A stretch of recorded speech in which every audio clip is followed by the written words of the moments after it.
जय श्री राम दोस्तों, आपका स्वागत है फिर से एक बार आपके अपने चैनल मास्टर विजय में। और मैं आपका फ्रेंड, मैं आपका गाइड, मैं आपका वेल विशर विजय मिश्रा। आज हम बात करने वाले हैं कि जब आपका भाग्य भाव पिटा हुआ हो, थका हुआ हो, कमज़ोर पड़ा हो, तब कैसे अपने भाग्य को प्रबल किया जाए। क्योंकि जीवन में रोटी कपड़ा ये रिक्वायरमेंट तो पूरी कर सकते हैं अपने पुरुषार्थ के द्वारा, लेकिन रोटी कपड़ा के साथ में मकान और आलीशान मकान, घर, गाड़ी, बंगला और नाम, ये चीज़ें आप जीवन में अच्छा तब तक नहीं कमा सकते जब तक आपके ऊपर दैव कृपा ना हो। दैव कृपा ही दूसरा नाम भाग्य के रूप में कहलाती है। तो जिस आदमी का भाग्य मजबूत नहीं है, वो लोग कहीं ना कहीं 100 रुपये का काम करते हैं तो उनको मेहनत करने के 100 रुपये के बदले मिलते हैं 40 रुपये, 50 रुपये, 60 रुपये, 70 रुपये या 80 रुपये। और जिन लोगों का भाग्य मजबूत है वो लोग 40 रुपये का काम करते हैं और 400 रुपये उसके बदले में उन्हें मिल जाते हैं।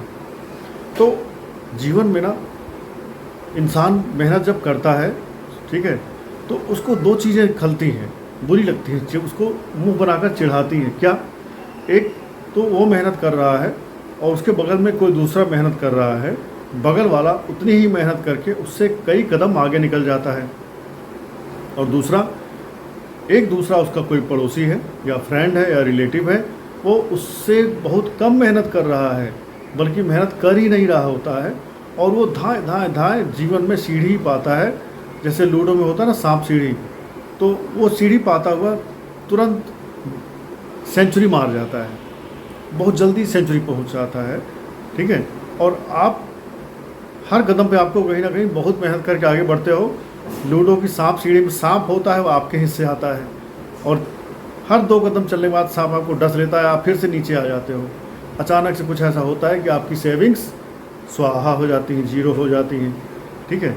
तो कैसे आप अपने भाग्य को प्रबल करें?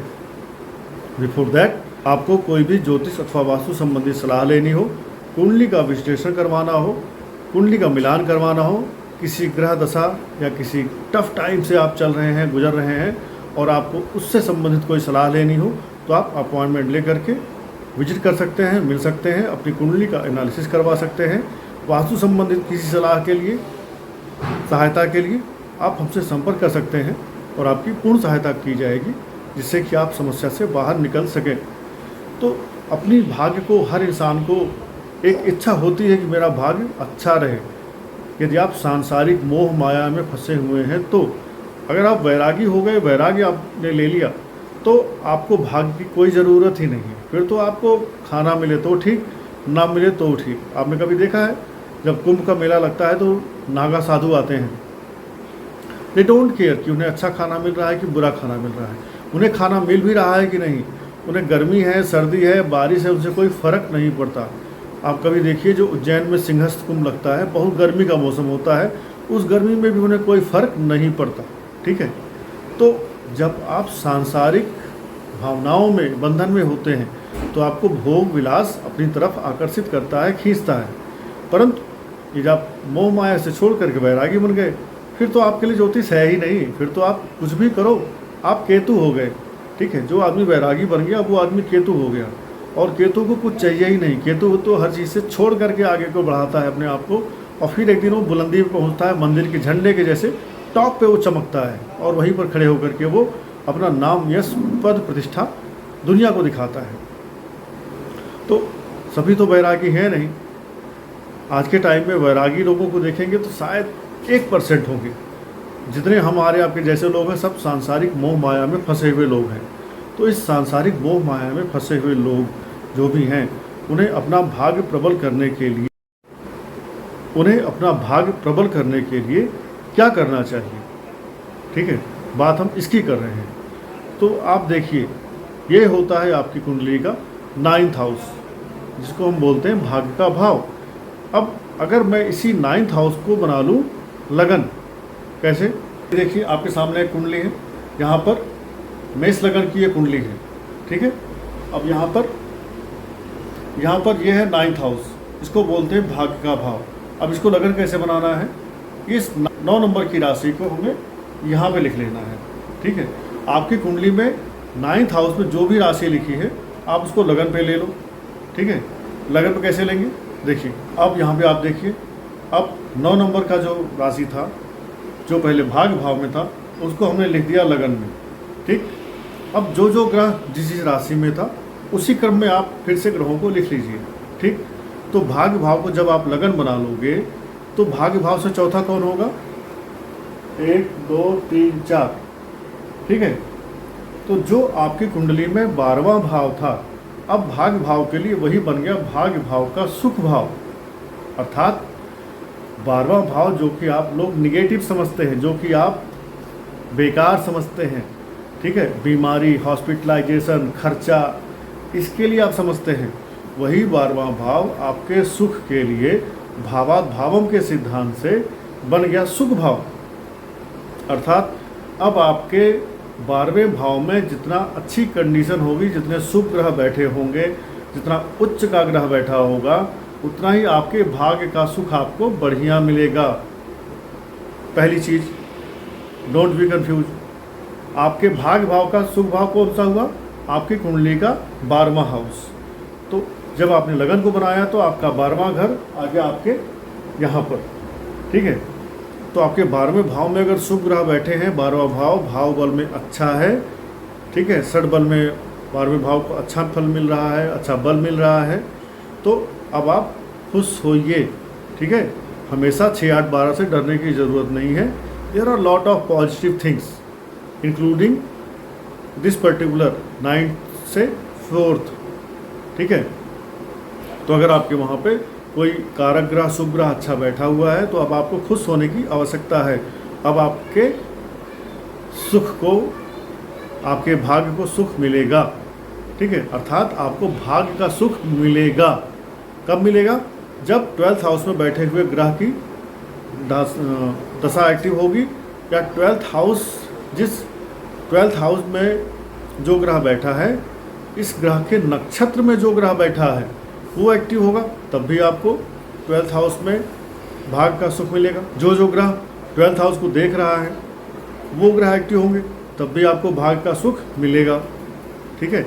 अब हम बात करते हैं जिसके कुंडली में कोई ग्रह बैठा ही नहीं है, वो अपनी भाग्य के सुख को कैसे बढ़ाएगा। तो जब ग्रह नहीं बैठा है कहीं पर तो देखना होता है हमें राशि।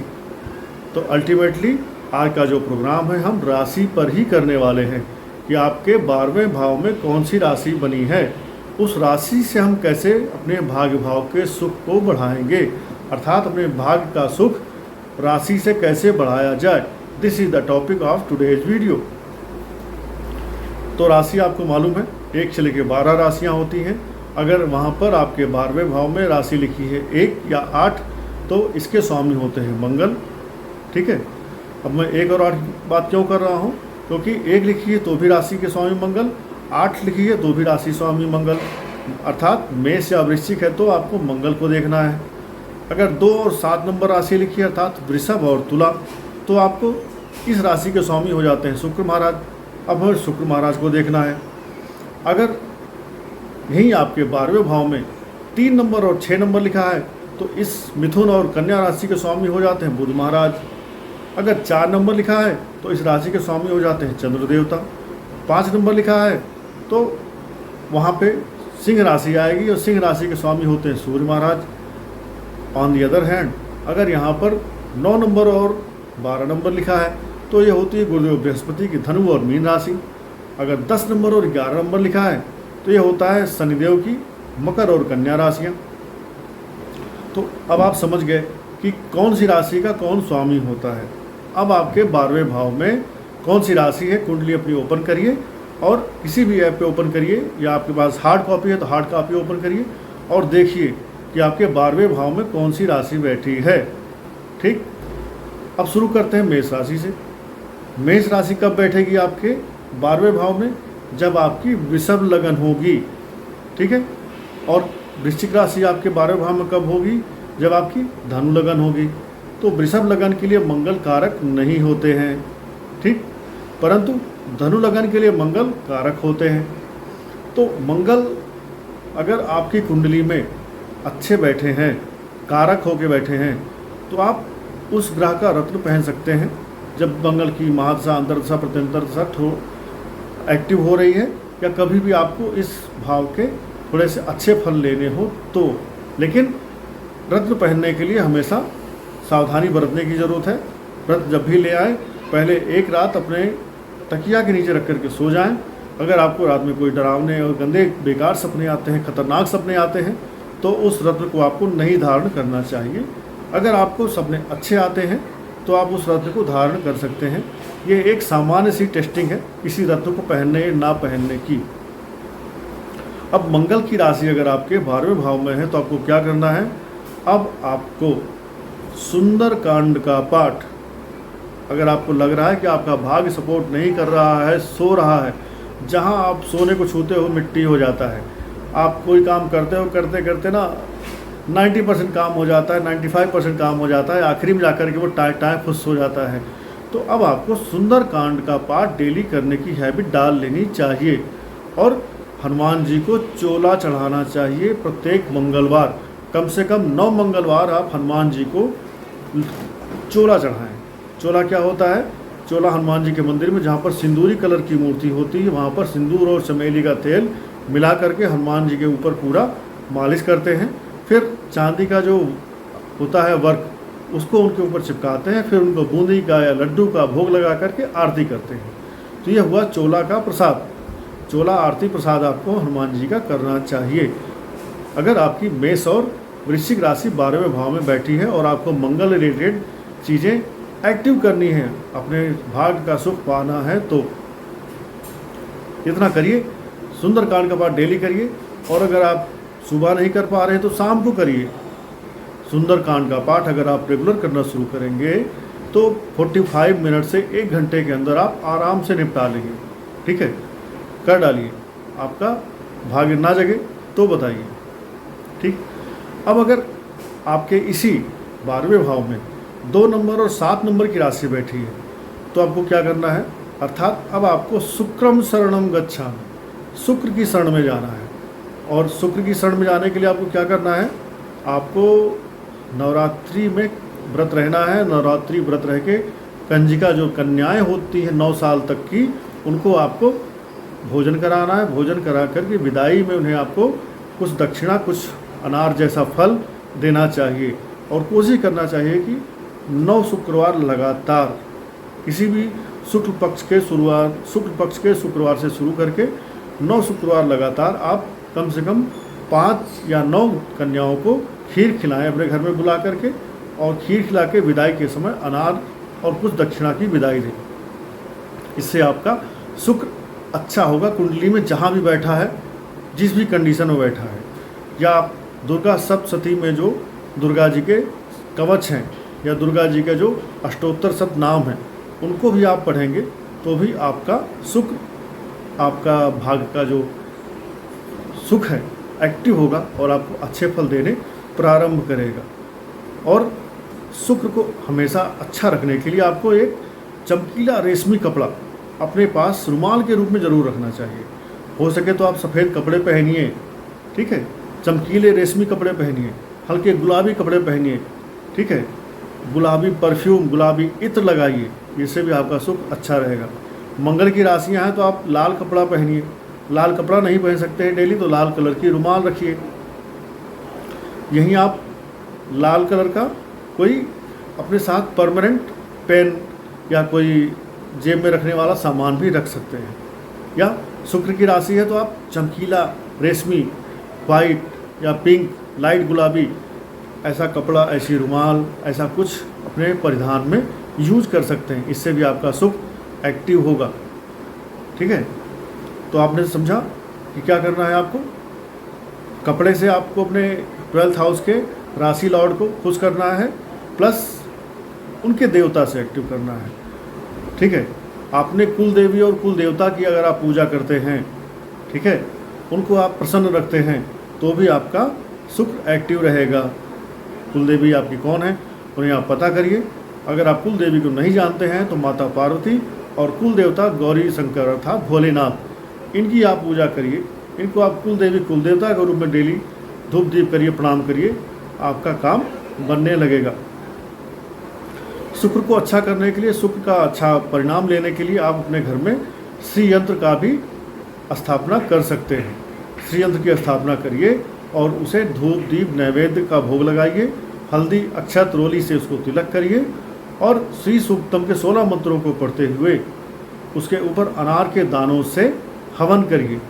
श्री सूक्तम का मंत्र पढ़िए। ओम हिरण्यवर्णाम हरिणीम सुवर्ण रजतस्तजाम चंद्राम हिरण्यम लक्ष्मीम जातवेदोम आवाह स्वाहा। अनार के दाने उस पर गिराते जाइए, 16 मंत्र पढ़िए इस तरह से, और फिर उस प्रसाद के अनार को घर भर में बांटिए।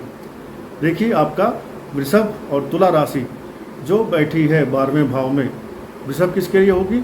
वृषभ होगी मिथुन राशि के लिए और तुला राशि बनेगी वृश्चिक के लिए। ठीक है, तो दोनों ये उपाय कर सकते हैं, चाहे वो तुला और चाहे मिथुन वाले हों चाहे वृश्चिक वाले हों। ऐसा करने से आपका जो 12th हाउस है एक्टिव होगा, पॉजिटिव एक्टिव होगा और भाग्य का सुख आपको मिलेगा।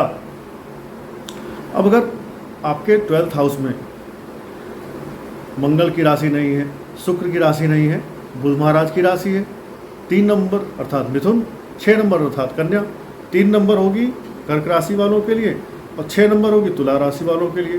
तो कर्क के लिए तो बुध कारक नहीं है, परंतु तुला राशि वालों के लिए बुध कारक ग्रह होते हैं। अब आपको क्या करना है?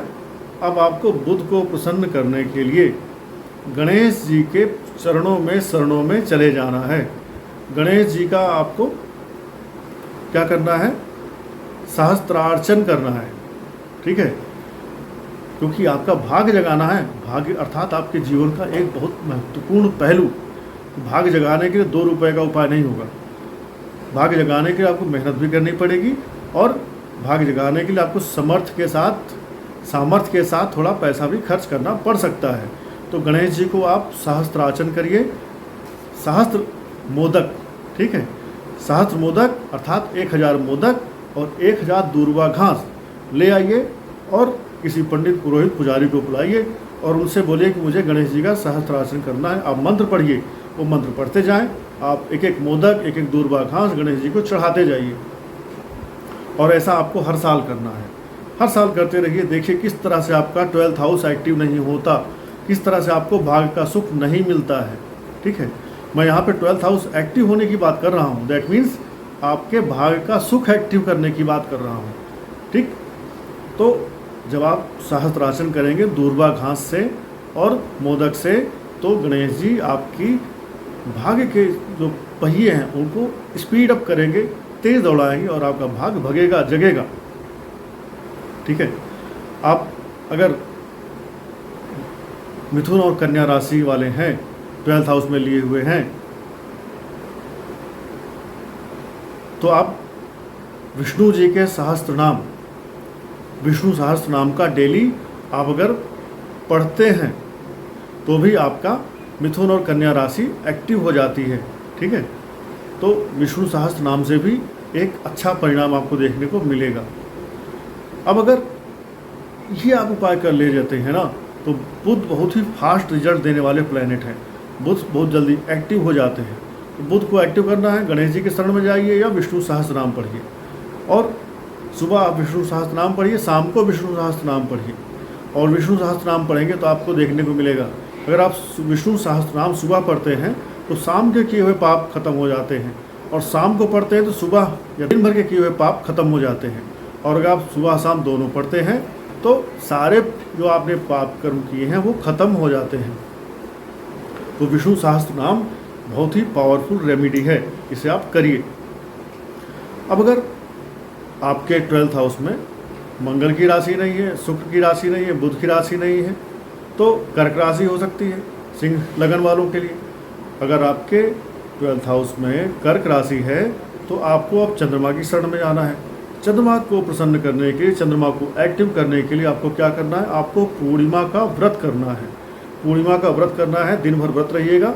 शाम को चंद्रमा जब उदय हो जाए तो इनको आप दूध, हल्दी, कच्चा चावल अर्थात अक्षत, थोड़ी सी चीनी मिलाइए और ले जाकर के ओम सोम सोमाय नमः, ओम सोम सोमाय नमः 2 बार कहते हुए चंद्रमा को अर्घ्य दीजिए और मून लाइट में ही 15-20 मिनट बैठिए। ठीक है, पूर्णिमा ये उपाय आप करते जाइए, आपका चंद्रमा देखिए कैसे एक्टिव होता है, ठीक है। और आप क्या कर सकते हैं, साल में एक बार, वंस इन ए ईयर, आपको किसी ना किसी एक ज्योतिर्लिंग का दर्शन करना चाहिए। क्यों? क्योंकि चंद्रमा शिव जी के मस्तक पे विराजमान है, शिव जी के मुकुट के रूप में शोभित होते हैं। तो जब आप शिव जी के किसी ज्योतिर्लिंग में जाएंगे तो उससे आपका चंद्रमा अपने आप एनर्जाइज हो जाएगा। तो शिव जी की शरण में जाइए, ठीक है। शिव जी की शरण में जाने से आपका चंद्रमा एनर्जाइज हो जाएगा। या पूर्णिमा का व्रत करिए और शाम को चंद्रमा को अर्घ्य दे करके आप खाना खाइए, ठीक है। इससे भी आपका चंद्रमा कर्क राशि जो 12वें भाव में पड़ रही है वो एक्टिव हो जाएगी। अब अगर अगली राशि हम देखेंगे, सिंह राशि। सिंह राशि पड़ेगी कन्या वालों के लिए, कन्या लगन वालों के लिए सिंह राशि 12वें भाव में पड़ती है। अब अगर आपको सिंह राशि का एक्टिवेशन करना है पॉजिटिव रूप में, तो आपको सूर्य की आराधना करनी है। आपको डेली सुबह नहाने के बाद एक तांबे के लोटे में चावल, रोली अर्थात लाल वाली जो होती है जिसका हम तिलक लगाते हैं, एक चुटकी हल्दी, एक चुटकी चीनी डाल करके तांबे के लोटे से सूर्य देव को अर्घ्य देना है 3 बार में। और मंत्र पढ़ना है, ओम ऐं हि सूर्यम सहस्त्रांशे से तेजोरासे जगतपते अनुकंप मांग भक्त्या गृहाण अर्ध दिवाकर। 3 बार ये मंत्र पढ़िए और 3 बार में आपको लोटे का जल गिरा देना है थोड़ा थोड़ा करके। और फिर वहीं पर सूर्य देवता के सामने खड़े होकर के आदित्य हृदय स्तोत्र, इस मंत्र को आपको पढ़ना है। जब आप प्रैक्टिस करेंगे तो 5 से 7 मिनट में आपका ये काम हो जाएगा। शुरू में हो सकता है आपको 10-15 मिनट लगे आदित्य हृदय स्तोत्र पढ़ने में, but after 1 week, after 10 days, you will be able to finish it within 5 to 7 minutes. It's my guarantee. तो आप आदित्य हृदय स्तोत्र पढ़िए, सूर्य देवता को अर्घ्य दीजिए और मंत्र पढ़ना है, ओम ऐं हि सूर्यम सहस्त्रांशे तेजोरासे जगतपते अनुकंप मांग भक्त्या गृहाण अर्ध दिवाकर। ठीक, सिंपल सा मंत्र है, आप इस मंत्र को पढ़िए। अच्छा, अब अगर सिंह राशि आपके यहाँ पे नहीं है तो कौन सी होगी? अभी तक आपने मंगल की राशि देख ली, शुक्र की राशि देख ली, बुध की राशि देख ली, चंद्रमा की राशि देख ली, सूर्य की राशि देख ली। अब बचे गुरुदेव बृहस्पति। अगर आपकी 9 नंबर और 12 नंबर राशि लिखी है 12वें भाव में, तो आपको क्या करना है? अब आपको चले जाना है शिव जी की शरण में या विष्णु जी की शरण में या अपने गुरुदेव के चरण में। आप किसी की गुरु, आपने किसी को, अगर आपने अभी तक किसी को गुरु नहीं बनाया है, ठीक है, तो अब आप कोई एक गुरु बनाइए, उनसे गुरु दीक्षा लीजिए और उनकी गुरु दीक्षा लेने के बाद उनको आप गुरु के बृहस्पति की जैसा सम्मान दीजिए। जब भी समय मिले उनके घर पे जाइए, मिलिए, उनका पैर छूइए और उन्हें कुछ पीला कपड़ा, पीला वस्त्र, केला, पीली मिठाई दे करके उनका आशीर्वाद लेकर आइए। जब भी आपको समय मिले, आपके गुरुजी आ सके, उनको अपने घर में बुलाइए, उनको अपने घर में बैठाइए, उनका पैर धोइए और उनके पैर धोने के बाद उनका पानी, पैर धोने का पानी जो है पूरे घर में छिड़किए। ठीक, और जिसको आप एक बार गुरु बना लीजिएगा, उस आदमी की कभी निंदा मत कीजिएगा। वो आदमी जो भी कर रहा है अपने निजी जीवन में, वो उनकी मर्जी है, वो उनका कर्म है, लेकिन आप अपने गुरु की निंदा कभी भी मत करिएगा। आप पाप के भागी ना बनिएगा। आपका जो गुरु तत्व है वो उन गुरु से जुड़ जाएगा। ठीक, आप उनमें श्रद्धा रखिए, सम्मान रखिए, आप उनका सदैव सम्मान करते रहिए। वो क्या करते हैं आप भूल जाओ। अगर आपको लगता है आपने गलत गुरु चुन लिया है तो भी कोई बात नहीं, आप उनका सम्मान करते रहिए। उनकी कृपा से आपके गुरुदेव एक्टिव रहेंगे। प्लस आपको नाभि में, माथे पर और अपने जबान पे केसर का तिलक लगाना है या हल्दी का तिलक लगाते रहिए और अपने पंडित, पुरोहित, पुजारी को नियमित कुछ ना कुछ खाने पीने का सामान गुरुवार के दिन आपको देते रहना है। इससे भी आपका गुरुदेव बृहस्पति अर्थात गुरु एक्टिव रहेगा। और जब जब आपको समय मिले मंदिर में जाइए, मंदिर में सफाई करिए, इससे भी आपके गुरुदेव बृहस्पति एक्टिव रहेंगे, एकदम टकाटक चकाचक। तो आपने समझा कि कैसे गुरुदेव बृहस्पति की राशि 9 नंबर और 12 नंबर हो तो आपको इसका एक्टिवेशन करना है पॉजिटिव। और गुरुदेव बृहस्पति जब किसी के कुंडली में 12वें भाव में होते हैं तो आपको 12वें भाव में पर हो ये बैठे हो या इनकी राशि बैठी हो, तो अपने आप आपके जीवन के कई सारे कष्टों को ये हर लेते हैं। कैसे हर लेते हैं? क्योंकि इनकी एक एस्पेक्ट जाती है आपके चौथे घर पे, जहाँ से आपके जीवन के सुखों को ये बढ़ाते हैं। दूसरी एस्पेक्ट जाती है आपके 6 नंबर पे, जहाँ से आपके जीवन में संघर्ष, कष्ट, बीमारियाँ, दुश्मन, ऋण, रोग, शत्रु, उनको ये कम करते हैं। और तीसरी एस्पेक्ट इनकी 9th एस्पेक्ट जाती है आपके 8वें घर पे, जहाँ बैठ करके ये आपकी आयु को बढ़ाते हैं, जहाँ से ये आपके जीवन के जो अदृश्य दुश्मन हैं उनको ये कम करते हैं। तो गुरुदेव बृहस्पति का 12वें भाव में बैठना एक अच्छी पोजीशन है। इनकी राशि बैठी है, आप इन्हें एक्टिव करिए और देखिए किस तरह से भाग्य भाव के कारक गुरुदेव बृहस्पति भाग्य का सुख बढ़ाते हैं। अब अगर आपके 12वें भाव में आखिरी में आते हैं शनिदेव की 10 नंबर मकर या कुंभ राशि है, तो 10 नंबर किसके लिए बनेगी? 12वें भाव में 10 नंबर आएगी कुंभ लगन वालों के लिए, और 12वें भाव में कुंभ राशि आएगी मीन लगन वालों के लिए। ठीक है, मीन लगन के लिए शनिदेव कारक नहीं है, लेकिन मकर जो राशि है अगर 12वें भाव में पड़ रही है तो कुंभ लगन आएगी, कुंभ लगन के लिए शनिदेव कारक हो जाएंगे, लग्नेश हो जाएंगे। अब अगर आपके 12th हाउस में शनिदेव की राशि है तो आपको हनुमान जी की शरण में जाना चाहिए, जिस प्रकार आप मेष राशि के लिए जाते हैं, या आपको भोलेनाथ की शरण में जाना चाहिए। जैसे आप भोलेनाथ का साल में एक बार रुद्राभिषेक कम से कम करवाइए, या जब आपको समय मिले किसी ज्योतिर्लिंग का दर्शन करके आइए, या आप भैरव जी की उपासना करें, बटुक भैरव की उपासना करें। बटुक भैरव की उपासना अगर आप करते हैं तो भी आपके जीवन से सारे कष्ट शनिदेव से संबंधित खत्म होंगे और शनिदेव आपके लिए पॉजिटिव एक्टिव हो जाएंगे। और अगर शनिदेव को आपको और बढ़िया फल लेना है तो आपको मैं एक शानदार उपाय बताता हूँ, ये सभी के लिए काम करता है। शनिदेव के अच्छे उपाय लेने के लिए आपको क्या करना है, जब भी आप नहाते हैं तो पहला चीज़ तो आपको डेली नहाना पड़ेगा। अगर आप नहाने के लिए डेली तैयार हैं तो ही ये उपाय आप सुनिएगा, तो ही ये उपाय आप करिएगा, क्योंकि मैं बहुत सारे ऐसे लोगों को जानता हूँ जो हफ्ते 15 दिन पे एक बार नहाते हैं। ठीक है, तो शनिदेव जिसके खराब होते हैं वो इंसान डेली नहाता ही नहीं है, ये एक पहचान है। तो शनिदेव के शानदार उपाय लेने के लिए, शनिदेव भले ही आपकी कुंडली में कैसी भी खराब स्थिति में बैठे हैं, कितना भी शनिदेव आपको कष्ट दे रहे हैं, पीड़ित हैं, परेशान कर रहे हैं, अगर आप चाहते हैं कि शनिदेव आपको अच्छा परिणाम दें तो आप नहाने के बाद अपना अंडरवियर साबुन से ठीक से बढ़िया से धो डालिए और फिर उसका पानी निचोड़ लीजिए और उसी अंडरवियर से अपने सर के पानी को पोंछिए। ठीक, लोग ज़्यादातर फिर तौलिए से पानी को पोंछते हैं, वो भी ठीक है, लेकिन शनिदेव का उपाय जो बता रहा हूँ ये तब होगा जब आप अपने अंडरवियर से अपने सर के पानी को पोंछेंगे। 40 दिन तक आप लगातार अपने अंडरवियर से अपने सर का पानी पोंछिए और नहा कर निकल आइए। देखिए क्यों आपके शनिदेव अच्छा फल नहीं देते हैं, क्यों आपके शनिदेव पॉजिटिव एक्टिव ना हो जाए तो बताइएगा। ठीक है, only 40 days it will take to activate your positive Saturn and after then keep it continue. Shanidev आपके जीवन में कुंडली में कहाँ बैठे हैं भूल जाओ, साढ़े साथी चल रही है, ढैया चल रही है, सब भूल जाओ। अब आपके शनिदेव आपके लिए अच्छा फल देने के मजबूर हो जाएंगे। ठीक है, तो इस तरह से हमने बात की आपके भाग्य भाव के सुख को बढ़ाने के लिए आपको क्या करना है। आशा है आप इनसे कोई ना कोई उपाय करेंगे, जो भी आपकी 12वें भाव में राशि बैठी है, और अपने भाग्य को जगाएंगे। जो सो रहा है उसे जगाएंगे, उसे दौड़ाएंगे और उसे काम पे लगाएंगे। Okay, keep watching us, keep supporting us. अपने दोस्तों रिश्तेदारों को भी हमारा वीडियो शेयर करें, जिससे कि उनका भी भला हो। उनका भला होगा तो आपका लाभ होगा, क्योंकि यूनिवर्स को जो हम देते हैं उसका 10 गुना यूनिवर्स हमको देता है। तो जो चीज़ आप आज यूनिवर्स को दे रहे हो, ये सोच के देना कि कल जब इसका 10 गुना मिलेगा तो मैं कैसे इसको हजम कर पाऊँगा।